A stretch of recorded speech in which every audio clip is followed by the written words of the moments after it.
Di atas kertas, perang antara Rusia dan Ukraina bukanlah pertarungan yang adil.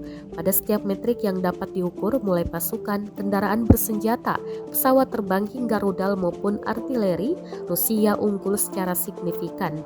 Moskow memiliki senjata yang lebih canggih, kapasitas superior di dunia maya, dan sejarah baru-baru ini tentang pengerahan kekuatan militer yang mumpuni.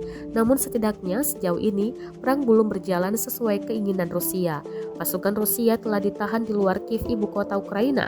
Rusia dinilai juga gagal untuk memenangkan kendali atas pusat populasi utama Ukraina lainnya. Moskow sejauh ini belum mampu membangun superioritas udara.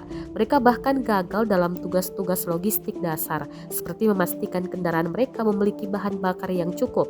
Ini kurang dari seminggu setelah invasi dan terlalu dini untuk membuat pernyataan pasti tentang bagaimana kampanye Rusia akan berakhir. Tetapi, konsensus di antara para ahli militer adalah bahwa invasi awal didasarkan pada lokasi strategis yang sangat cacat. Beberapa analis berpendapat bahwa masalahnya bahkan lebih dalam. Mereka menyebut militer Rusia tidak hanya ditugaskan untuk menjalankan strategis yang buruk, tetapi juga merupakan organisasi yang tidak kompeten melakukan fungsi dasar medan perang secara memadai.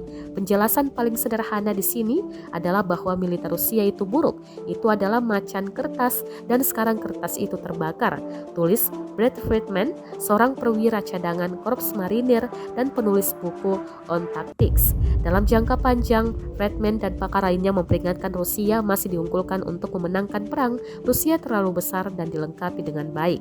Pentagon memperingatkan bahwa keadaan akan segera menjadi lebih buruk.